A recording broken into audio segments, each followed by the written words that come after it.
John chapter 6, kuanzia verse 53. John chapter 6, verse 53. Jesus said to them, "Very truly I tell you, unless you eat the flesh of the Son of Man and drink his blood, you have no life in you.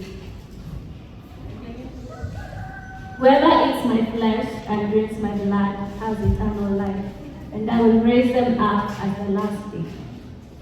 For my flesh is real food, and my blood is real drink.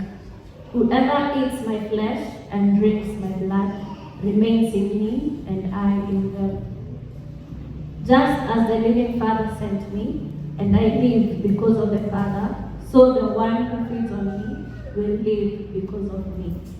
This is the bread that came down from heaven. Your ancestors ate manna and died, but whoever feeds on this bread will live forever." Amen.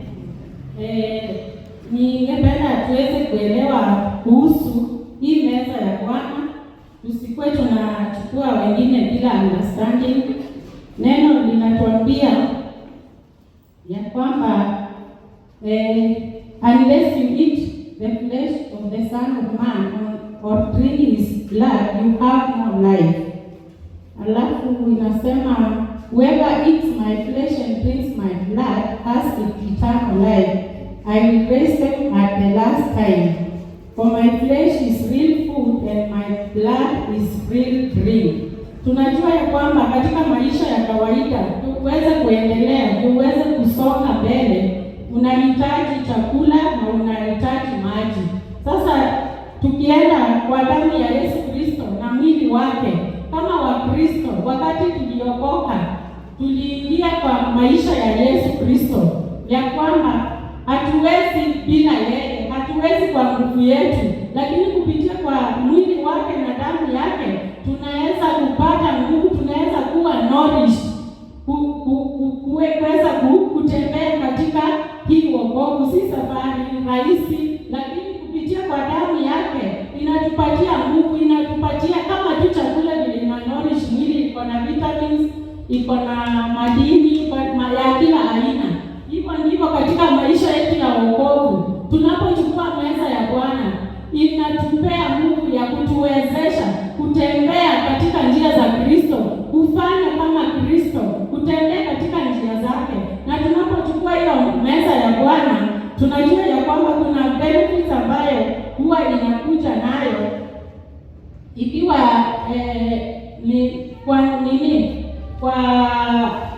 John chapter 3 verse 16 ambayo inasema for God loved the world so much that he gave his only begotten Son. Kuna hii ambayo imekuwa ikinizungumzia sana sisi kama Wakristo.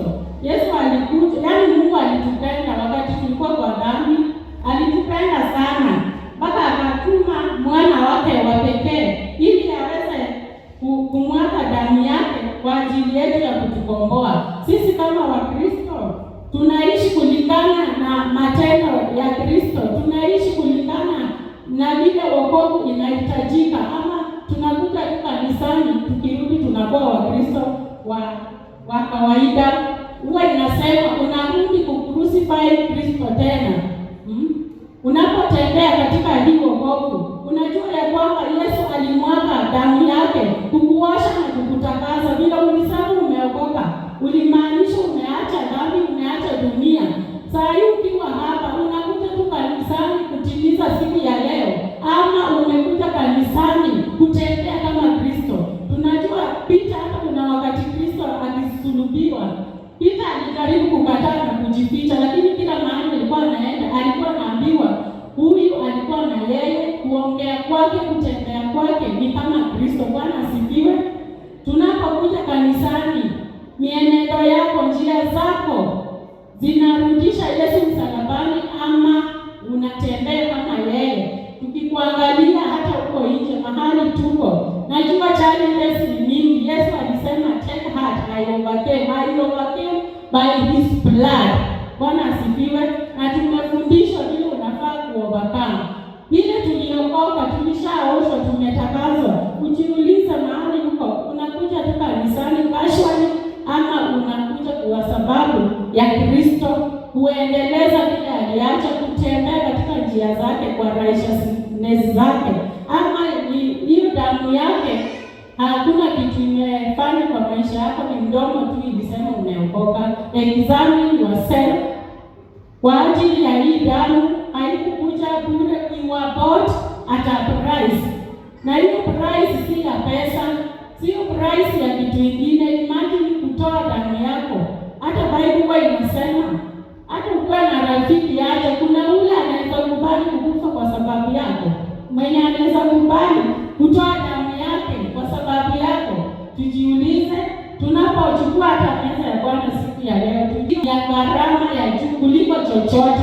Tutembee kwa njia zake, tujitahidi tuweze kutembea kama Kristo, ya kwamba alitufia msalabani akatuondolea dhambi. Isikuwe ni ya kawaida, kila siku tukue tunajikumbusha ya kwamba damu yake ilituosha na kututakasa. Tusirudi tena kwa matope.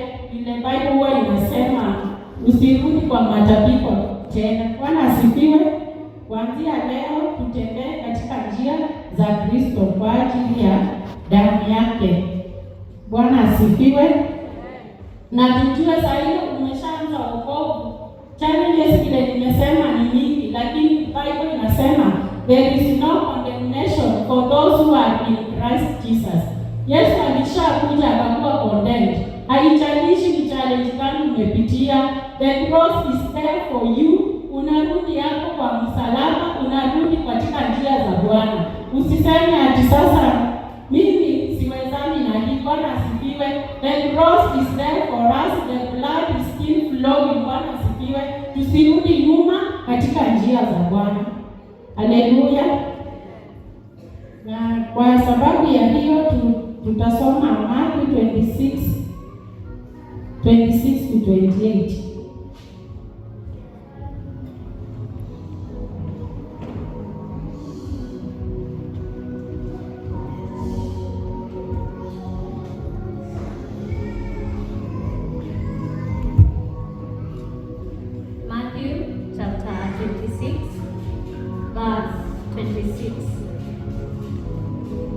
While they were eating, Jesus took bread, and when he had given thanks, he broke it and gave it to his disciples, saying, "Take and eat, this is my body." Then he took a cup, and when he had given thanks, he gave it to them, saying, "Drink from it, all of you. This is my blood of the covenant, which is poured out for many for the forgiveness of sins." Bwana asifiwe. Hapo tumeelewa ya kwamba damu yake aliimwaga kwa sababu ya kukombolewa kutoka katika dhambi. So there is no more condemnation. Ni kutembea katika njia zake na kujitakasa kila wakati kupitia kwa damu yake. Na alafu nisomee 1 Peter chapter 2 verse 24.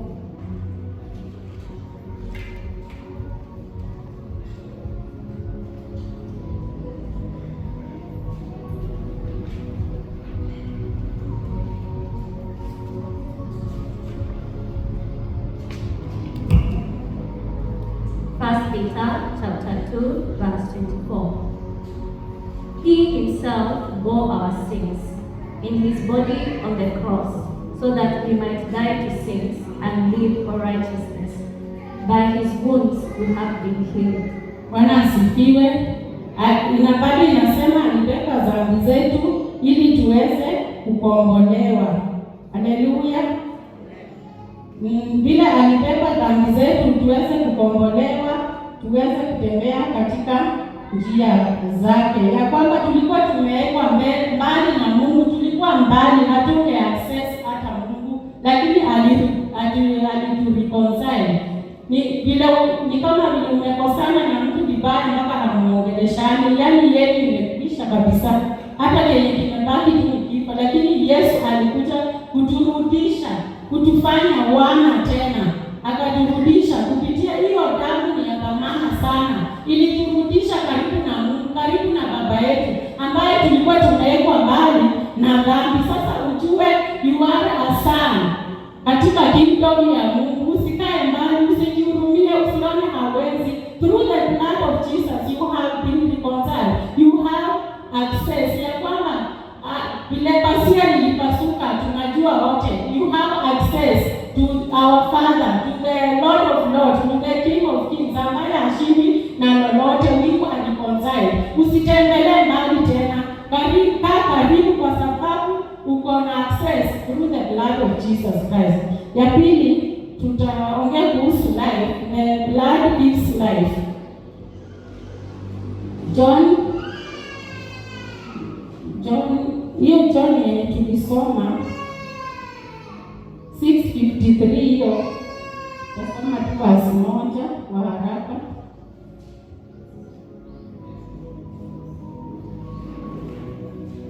Mahali tulikuwa tumekufa inarudisha uzima.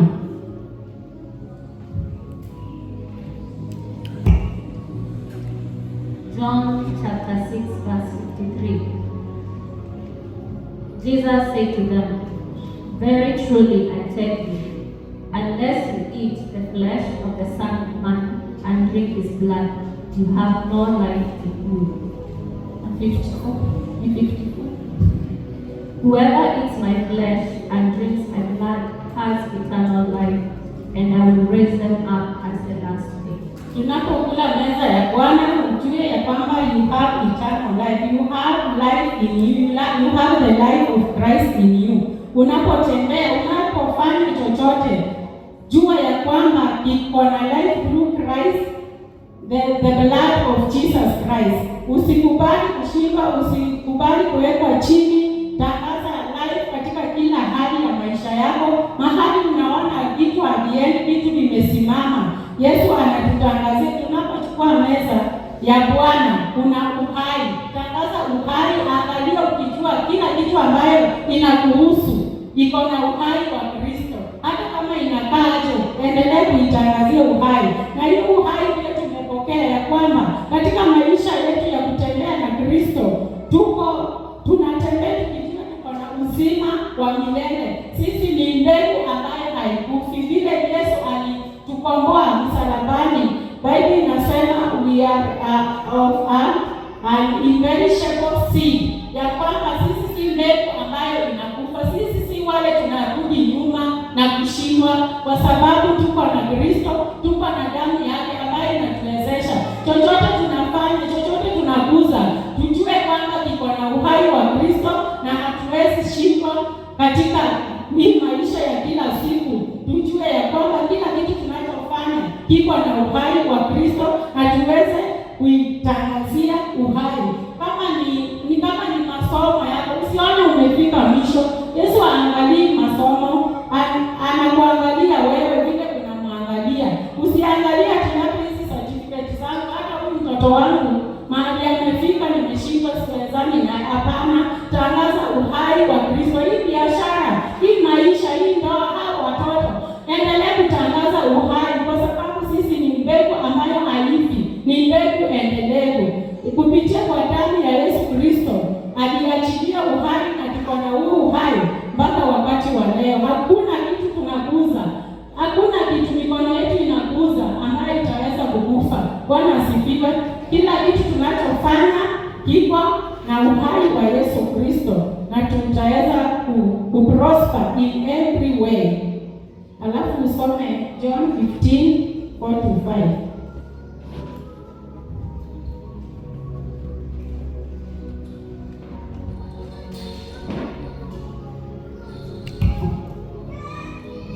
John chapter 15, verse 4. Yes, 4-5. Remain in me, as I also remain in you. No branch can bear fruit by itself. It must remain in the vine. Neither can you bear fruit unless you remain in me. I am the vine, you are the branches. If you remain in me and I in you, you will bear much fruit. Apart from me, you can do nothing. Bwana asifiwe. Jesus is the way, the truth and life. Hapa anatuambia kama hauko ndani yake, you cannot do anything. source of life. Kwa kila jambo ambalo unafanya, who is your source? Is Jesus your source? Kitu chochote unachofanya, una source yako ni nini? Ukitaka hiyo kitu iweze kuprosper, uweze kuendelea, ni lazima Jesus akuwe at the center of everything that you are doing, because he is the source of life. Anasema without him you cannot bear the fruits. Without him you cannot do anything in this life. He is the true vine and we are the branches. Bwana asifiwe. Bila the true vine hakuna branch, na branch ndio sisi. Unless you are connected, hakuna mahali unaenda. Be connected to the true vine and you shall receive life in every area of your life. Bwana asifiwe. Ingine ndaongelea kidogo ni unity. Unity tunasoma Ephesians chapter 2 verse 13 to 14.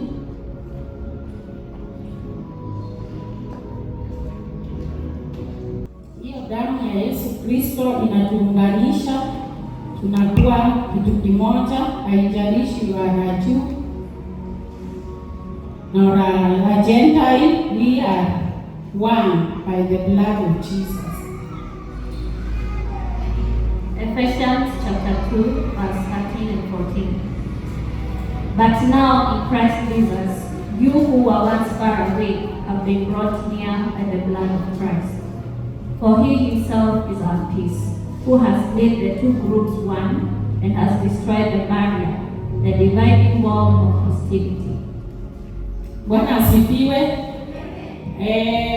Tumesikia neno linatuambia ya kwamba Jesus Christ reconciled us. Nilikuwa nimesema hapo nyuma, tulikuwa mbali na Mungu lakini tukaletwa pamoja through redemption of our sins. Tuliletwa pamoja through wokovu. Sasa hatujulikani kama wewe ni Mjaluo, wewe ni Mkisii, ni Mluya, lakini kwa sababu ya salvation, the blood of Jesus Christ ilituleta pamoja. Bwana asifiwe.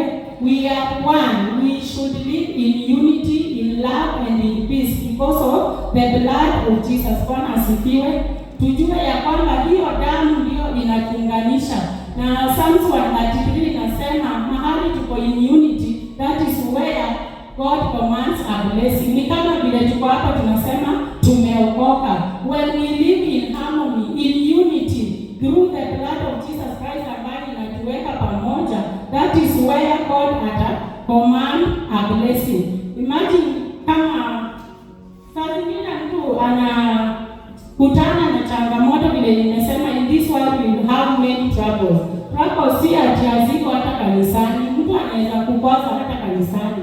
Ama unaweza amka useme leo hata sijisikii kwenda, tunaona mambo yako hayaendi. Lakini usipokuwa na unity, bado mambo yako hayataenda. Hata saa zingine mtu anasikia atoke kanisani, hata huko kwingine kwenye unaenda watu ni wale.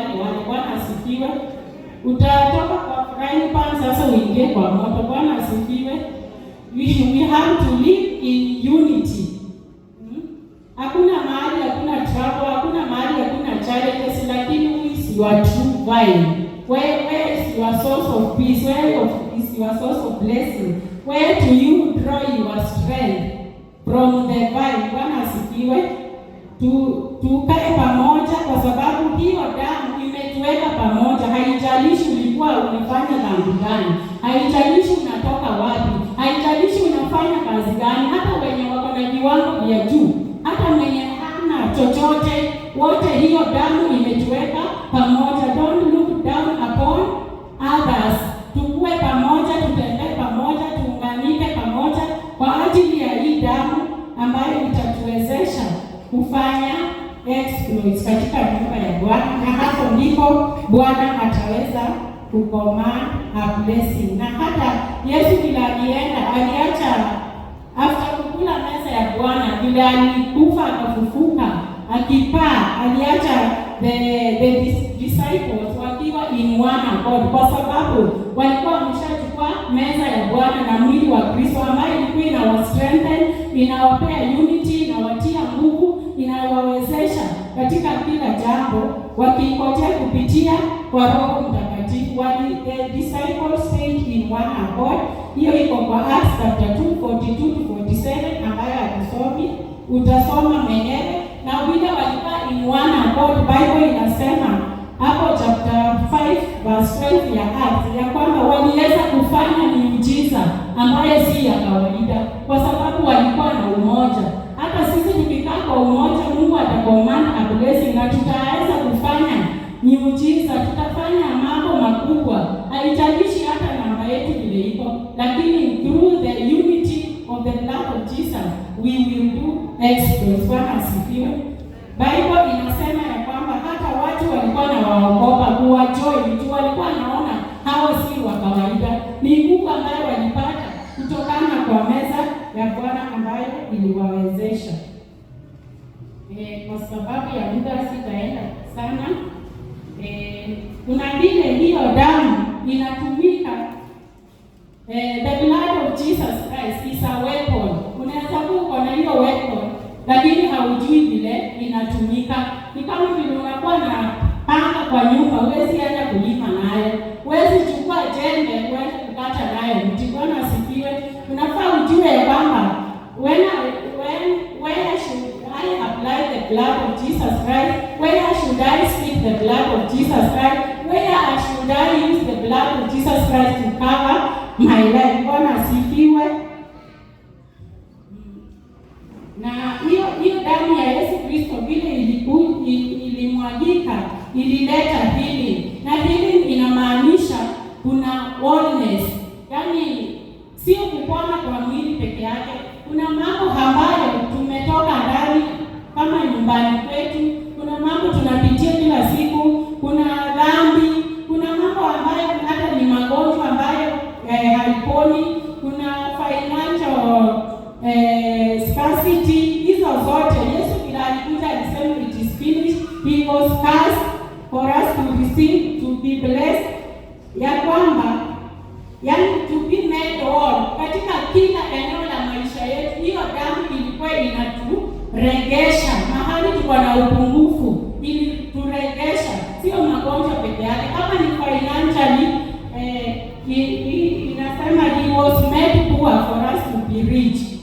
Kama ni magonjwa, unafaa ujue by his stripes we were healed. Kwa kupigwa kwake tulipona, na kwa ukombozi tunajua alishinda kifo na mauti. Hakuna jambo ambalo linafaa kutushinda, alitukomboa. For protection tunajua damu ya Yesu Kristo.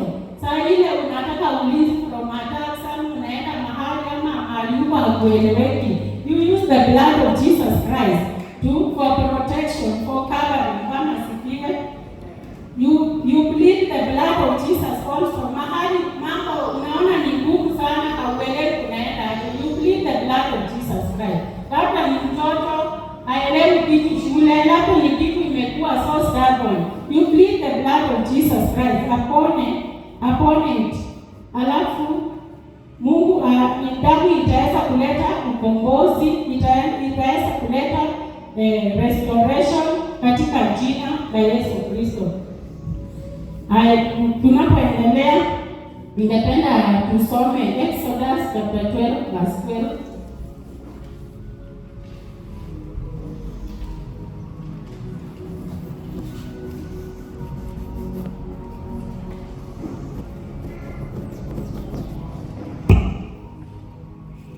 Exodus chapter 12 verse 12. On that same night I will pass through Egypt and strike down every firstborn of both people and animals, and I will bring judgment on all the gods of Egypt.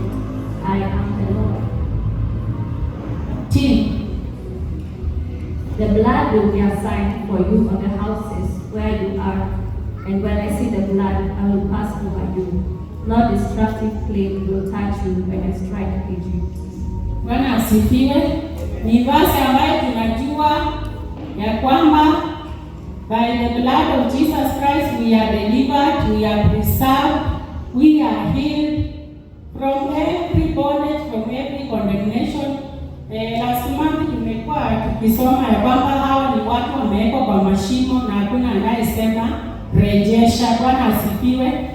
The blood of Jesus Christ iko hapo kutudeliver from any bondage, ya kwamba ni bondage gani ambayo unapitia, ni bondage gani ambayo imekuwa ngumu katika maisha yako.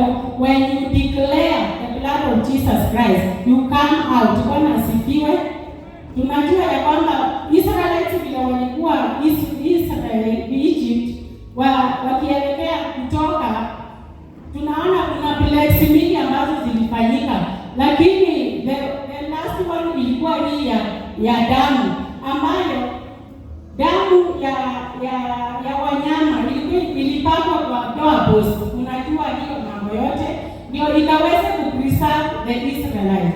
Tunapoomba tuna vile nimesema, tujue kutumia hiyo damu. Unataka preservation, Israelites wakiweka damu. Sasa kwa maisha yako, ukikaa tu damu ya Yesu Kristo iko hapo, unangoja ukuje Sunday uhubiriwe tena ndio uende, uombewe tena ndio uende, haitakusaidia. You have to use it for preservation. Kama Israelites, when the angel of plague was coming, haikuweza kuwagusa, walilindwa, their lives were preserved, their everything that concerns them was preserved. Kwa maisha yako ni nini hiyo ambayo unaona imeleta shida sana? You apply the blood of Jesus Christ for preservation. Mahali shetani anaiba, mahali shetani amekuonea, kwa watoto, kwa ndoa, kwa biashara, you apply the blood of Jesus Christ, na kwamba maisha yako itakuwa preserved. Chochote ambacho uko nacho, hata your mind, unajua our minds ndio pia shetani anatumia kuweka fear, kukwambia hapa uwezi, ona hii kitu, hata magonjwa shetani anaweza tumia. Sasa umeenda hospitali hapo uko unasikia vizuri, unaanza kuambia, unaona uko na shida fulani. Ukishaambiwa fear inaanza kuingia, ni nini unafaa kufanya? Unafaa kunena damu ya Yesu Kristo kwa mind yako, ya kwamba ukue preserved, the mind will be preserved from the schemes of the devil, ya kwamba hautaacha maisha yako ikae kama kawaida. You apply the blood of Jesus Christ. Sasa mchana wa leo ningependa tu kusema, by the blood of Jesus Christ we are coming out of every bondage, every affliction, every assignment of the enemy in the name of Jesus Christ. Vile tuliambiwa, this is our month where our cases are being settled and we receive laughter. Through the blood of Jesus Christ, we are coming out of every bondage, every affliction in every area of our lives in Jesus' name. No more afflictions, ya kwamba we shall have the last laugh. Vile Israelites walitoka, shetani alijaribu kuwafuata lakini hakuweza kuwafikia. Bwana asifiwe. Hakuweza kuwapata, hakuweza kuharibu mali yao, lakini shetani na njia zake zote aliweza kuangamia. Bwana asifiwe. Na hii damu pia inatutolea bloodline curses. Kuna hizo laana ambazo tumetoka nazo mahali tumezaliwa. Hii damu ya Yesu Kristo inaweza kuzivunja. Kuna hizo patterns unaona kwa maisha yako, kuna kitu ilifanyika kweli, unaona imetokea kitu yenye hata ulikuwa unafikiria inaweza kupata, unakuta imetokea kwa mtoto, imetokea kwa biashara vile ilifanyikia mtu mwingine, imetokea kwa ndoa, imetokea hata kwa jirani, vitu zenye zilikuwa za huko nyuma. The blood of Jesus Christ iko pale kubreak hizo patterns zote. Bwana asifiwe. Kuna wakati pale ile kijana wangu, kuna wakati alikuwa anafika, ikifika kuna wakati wa kwenda kama trip, kitu itatokea mbaya kabisa yenye hata kwa anaenda hizo trips, na mara nyingi ilikuwa the month of November. Nikaona hii ni pattern inaanza kuchukua nafasi katika maisha ya huyu mtoto. Kuna saa nilikuwa naomba, nikaona tena wakati mwingine imetokea. Wakati wa kwanza alikuwa anaenda trip, akaanza tu kubleed, anableed. Nikaitwa kufikia mtoto, nakuta hata anatapika mpaka kudosi za damu, na shingo amekunywa sumu ama amefanya nini. Alitolewa kwa gari, wenzake wakaenda trip. Sasa mimi kukaa hapo, Mungu alituma tu mtu from nowhere, akasema ingia gari nikupeleke mahali popote unataka, na mtoto akafika akatibiwa.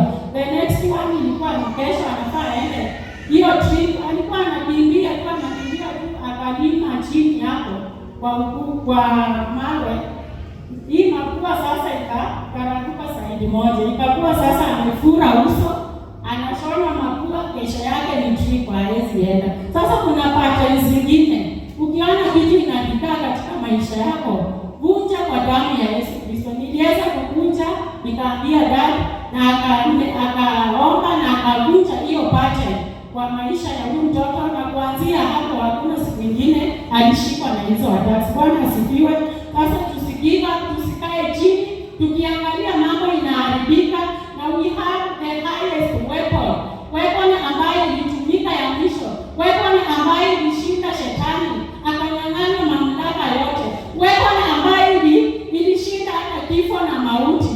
Kwa weapon zote, kwa prayer, kwa fasting, kwa kila weapon ambayo tunatumia, praise, kuna nyingi sana tunajua ambazo tunatumia the name of Jesus, lakini weapon ambayo iko above all those ni the blood of Jesus. Na ndiposa Yesu aliweza kusema it is finished, kumaanisha hakuna kitu kigumu, hakuna jambo ambalo litakushika. Usikae chini kugive up in that situation.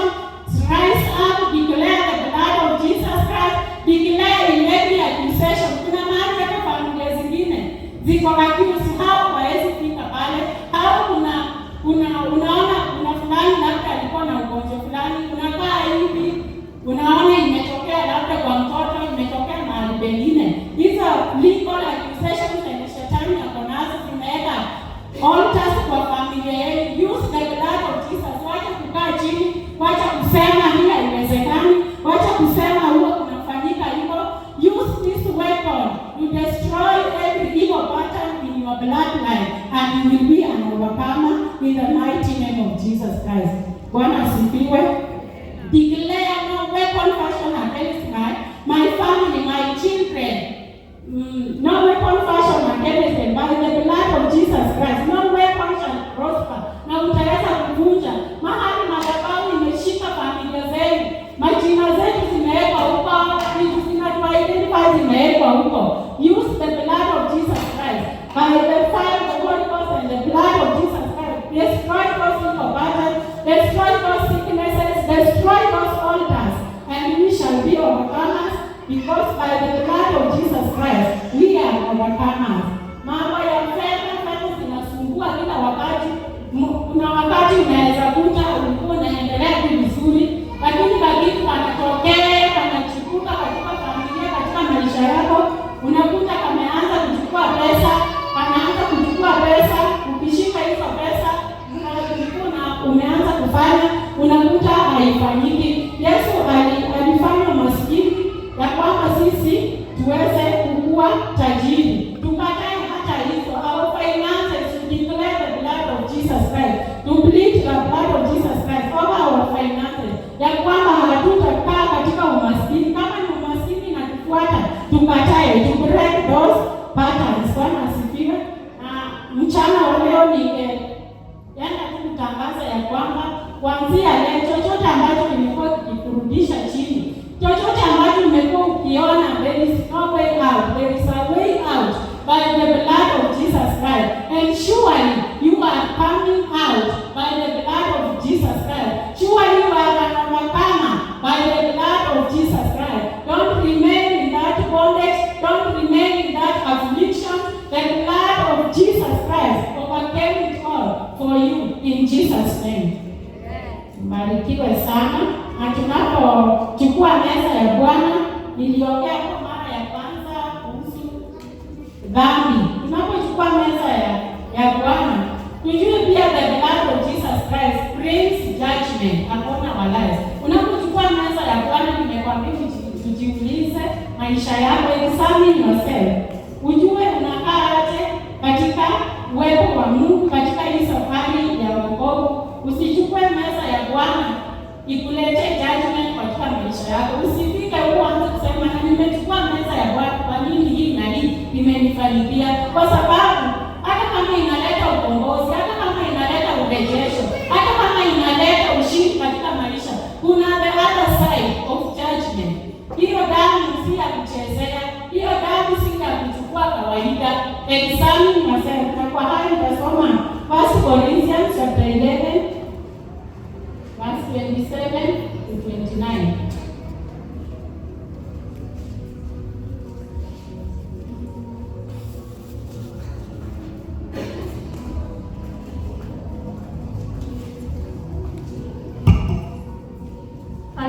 Corinthians chapter 11 from verse 27. So then, whoever eats the bread or drinks the cup of the Lord in an unworthy manner will be guilty of sinning against the body and the blood of the Lord. Everyone ought to examine themselves before they eat of the bread and drink of the cup. For those who eat and drink without discerning the body of Christ, eat and drink judgment on themselves. Amen. Tumesikia neno nimesema verse 27.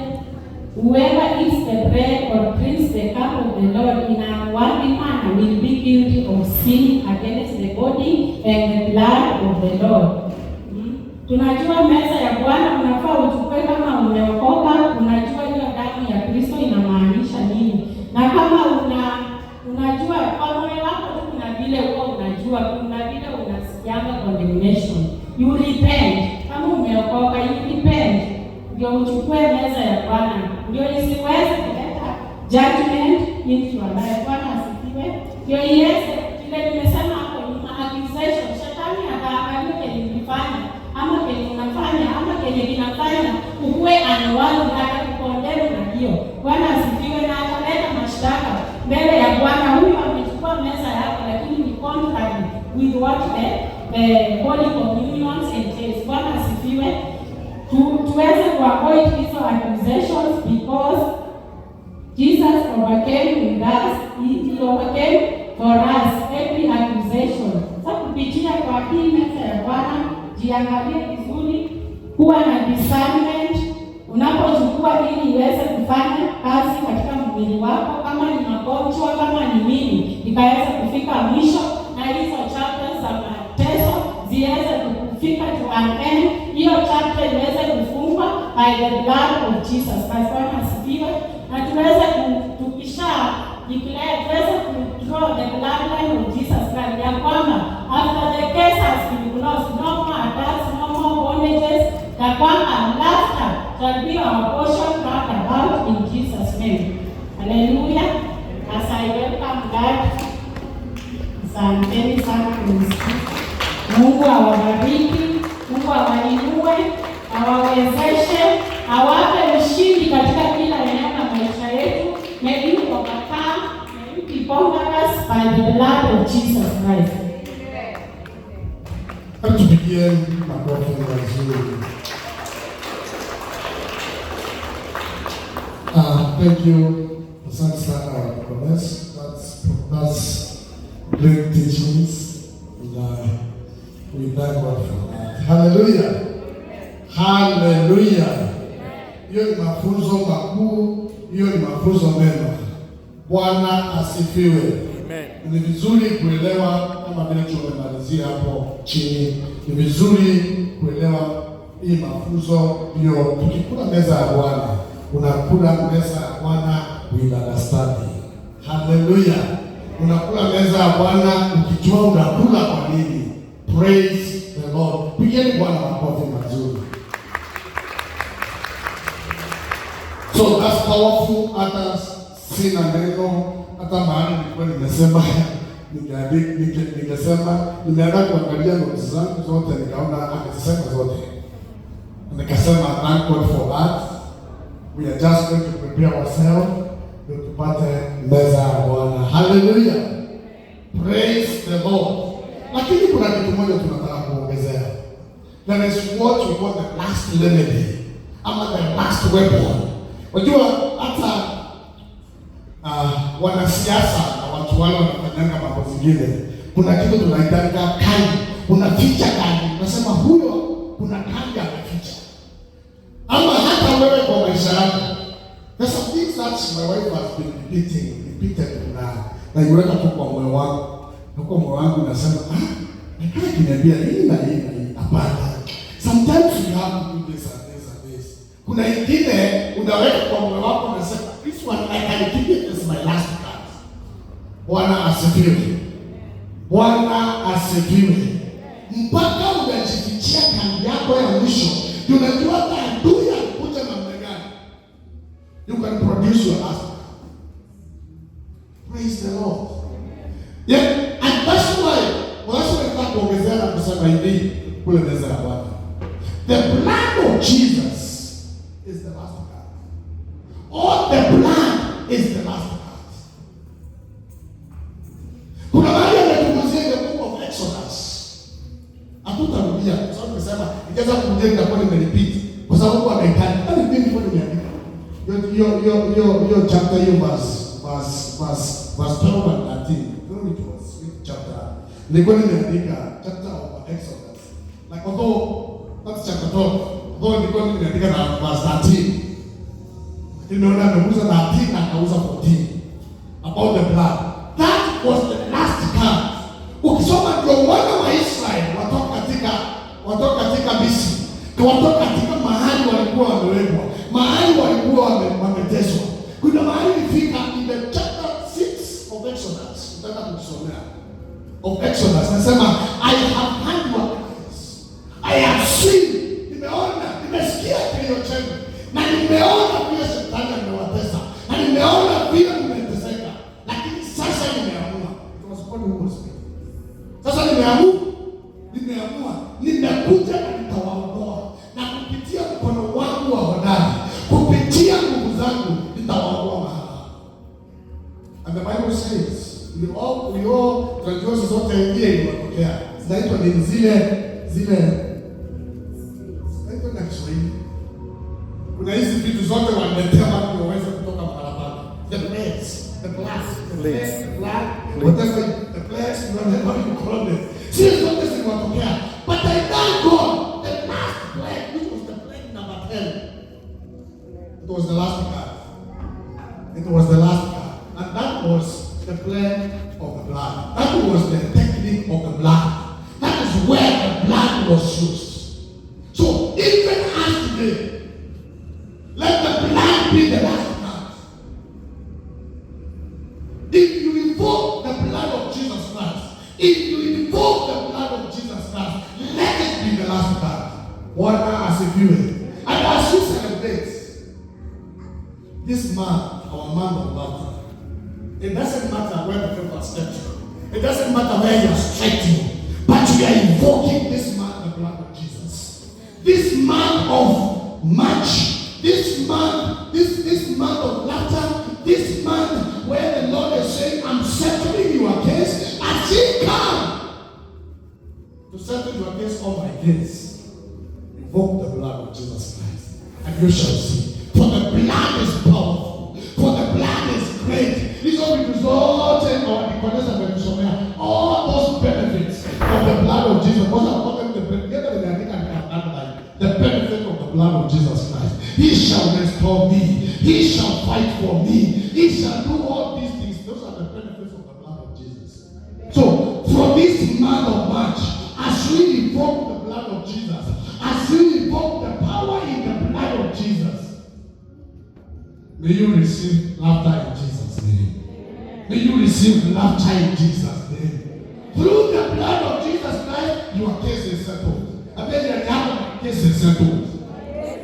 Walishukuana wana wa Israeli wakashukuana, lakini let me tell you, the chapter 12, wakati the blood was invoked, that was the end. That was the end. Bwana asifiwe. Na ninasema leo, may the Lord, may we invoke the blood of Jesus Christ. May we invoke the blood of Jesus Christ. Whichever case you have, whichever problem you have, wherever they have fixed you, wherever they have put you, hakuna mahali blood imesika. Bwana asifiwe. Hakuna mahali blood imesika. Praise the Lord. It is just like our body. Blood is everything in our body. Blood carries everything in our body. Chochote kitakuja kureact kwa mwili wako is because of the blood. Bwana asifiwe.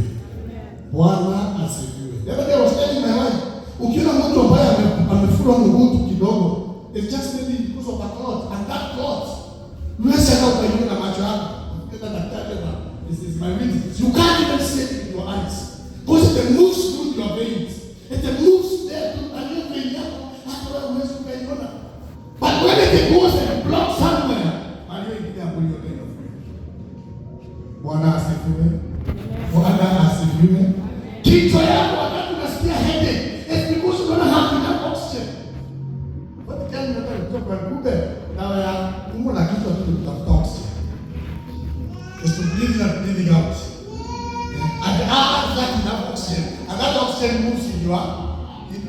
kwa kichwa yako na kichwa inafanya nini? Blood is everything. Just like the way blood is everything. If we invoke the blood of Jesus Christ, hakuna uchawi inaweza kuweza. Hakuna uchawi. Hata mahali popote wameandika hiyo jina yako, from today we are investigating Jesus' name. We are invoking the blood and that name is released. Mahali popote wamefanya kafara, wamefanya popote. That's why kumbe nimekuja kugundua. That's why Jesus said when he was giving his blood and his body, alisema kunywa hii. For this is the new covenant. What is a covenant? Covenant ni mapatano. Covenant ni mahali mapatano umeagiri pamoja. So kwa hivyo mapatano yote inaweza fanyika. Shetani ifanywe mahali pote itafanywa. When you invoke the new covenant of blood of Jesus Christ, you are the Christian. Kuna mtu akunieleza. Why is that called the new covenant? There's no covenant. Evil covenant that can withstand the new covenant of the blood of Jesus Christ. Praise the Lord. Kwa hivyo siku ya leo we have understood why we are taking it and we are using that blood as the last weapon. The last weapon. Whenever umeingia kwa maisha yako, we are invoking the blood of Jesus Christ. Whenever waliteti na wakudiscuss, wakadiscuss maendeleo yako, maendeleo yakaanza kwenda chini, tonight or today, we are invoking the blood of Jesus Christ. Wacha blood ya pale. Mahali waliteti chini, wakadiscuss mtoto wako, ikaanza kwenda chini, we are invoking the blood of Jesus Christ. Praise the Lord. Whenever biashara yako imekuwa ikienda chini, tonight or today, we are invoking the blood of Jesus Christ. Bwana asifiwe. Bwana asifiwe. I like the topic that we learned the other day about the blood, where the bishop was teaching that nothing without the blood. There's nothing without the blood. But there is everything with the blood. Bwana asifiwe. There is everything with the blood. Praise the Lord. And from today, and this month, the whole of this month of March, we are invoking the blood of Jesus Christ. We are invoking every the blood of Jesus Christ. And when we invoke it, let's see what will happen. Mark chapter, as I finish, I'm now finishing. We are taking now the Holy Communion. We are taking down the Holy Communion. I think tumefunzwa ya kutosha, so nataka tupate kula meza ya Bwana, but we eat it with understanding. Eat it with understanding. Tunasoma mahali hapa sana na tumesomewa ya kwamba the only qualification to take the Holy Communion is salvation. Is what? Salvation. Is to know who is Jesus. Why did Jesus die? Why did he die? Why did he shed his blood there? And that is what helps us when we believe in him and we trust in him and we get saved. Praise the Lord. The other thing is, with the one that we are praying, the book of 1 Corinthians, there is risk. If you take it and you know yourself, and you take it aimlessly, you take it without not confessing your sins before God, there are repercussions. Bwana asifiwe. So that is the repercussions. I know, we believe in God, but if you know you're not saved and like to get saved, before we take the Holy Communion, or just give you this chance, just raise up your hand wherever you are, because we want to be particulars. We don't want anyone to be left behind. This is our man of laughter. We don't want you to be left behind. We want all of us to have a last life. We want all of us, God, to intervene in our lives. We know we are entering into a new season. We are entering into a new season. Don't worry about what has happened. Don't worry. You are entering into a new season. Now, actually, when you're in the new season, there are some things that just happens and you go, yes, I know there's somewhere I am going. Bwana asifiwe. So please, do not say there's a chance I'll give you to get saved before we take the Holy Communion. Just raise up your hand. Bwana asifiwe. Okay. Let's hope we are all saved. I thank God for that. And now, let's read the book of Mark. Mark chapter 14, 22, 25. As you take the Holy Communion, wewe jichunguze moyo wako, ujue moyo wako uko namna gani. This is the time to tell God, cleanse me, purify me. Hallelujah. I want to walk in your ways. I want you to be involved. Because what we are doing now is telling God we cannot make it by ourselves. Hatujiwezi sisi wenyewe. Hatuwezi tukafanya lolote sisi wenyewe. Na ndio hapa tunainvolve Mungu wenyewe. Yesu wenyewe tunamuinvolve. As you take the Holy Communion, you are taking Jesus in your life. You are taking him. In other words, you are telling him, take over. Unamwambia nini? Take over. Yes, take over. Take over to our destiny, to my destiny helpers. Walete haraka. Walete haraka. Nipeleke karibu na wao haraka. Hallelujah. Mahali popote wako usiwapatie peace. Yesu waite haraka. Bwana asifiwe. Bwana asifiwe. Praise the Lord. There is power. There is power in the Holy Communion. There is power in the what? In the Holy Communion. What cannot defeat Jesus? As you take the Holy Communion, it cannot defeat you. Let us forget you. It's an obvious verse that everyone knows as we prepare to take the Holy Communion. Mark chapter 14, Yeah. verse 22. While they were eating, Jesus took bread, and when he had given thanks, he broke it and gave it to his disciples. As what they were eating, he brought out the bread and he broke it and he brought it to his disciples. Take it, this is my body. Then he said, take it. He broke it, he brought the bread, he broke it, he gave it to his disciples and he akawaambia kuleni. Kwa sababu hii ndio mwili yangu. Then he took a cup. Then he took a cup.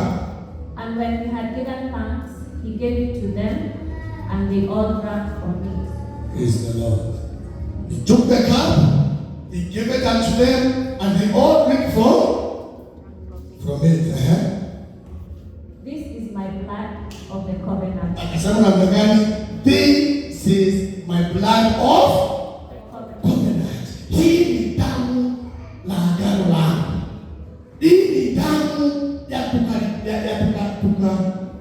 kukubaliana na sisi ama kukubaliana na nini? Katika nini tunataka Kiswahili? Sasa na Kiswahili. Uko sawa?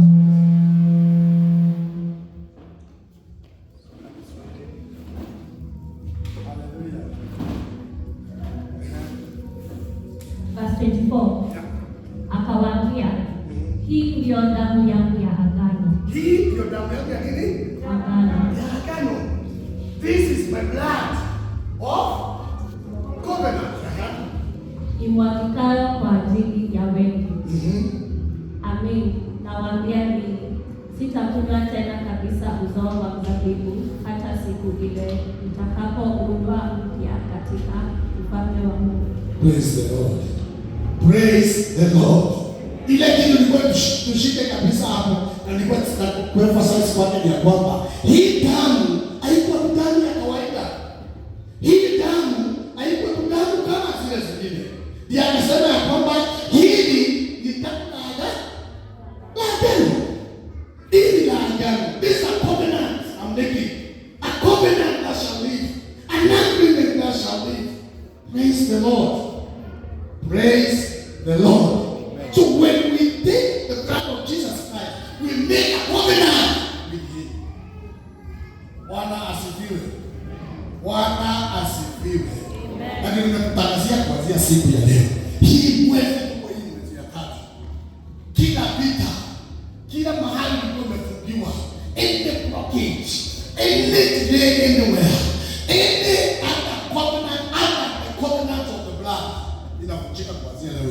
Jesus name. Inavunjika kuanzia leo in Jesus name. Hata ikiwa kuna covenant ilitendeka bila wewe kujua, hata ikiwa kuna covenant ilifanywa bila hata wewe hata kabla uzaliwe, hizo covenant zote we are declaring null and void because of the new covenant of the blood of Jesus Christ. Praise the Lord. So this is the new covenant. This is the body of Jesus Christ. That's why I said, as we take this, we take Jesus himself. Bwana asifiwe. Na hakuna kitu kitakulemea, na hakuna kitu kitakuweza kusiu matatu. Na then that's why we declare that your case is settled.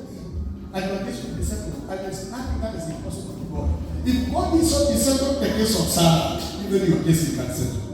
If we settle the cases of Joseph, if we cast all those cases and settle them very well, nothing is impossible in our God.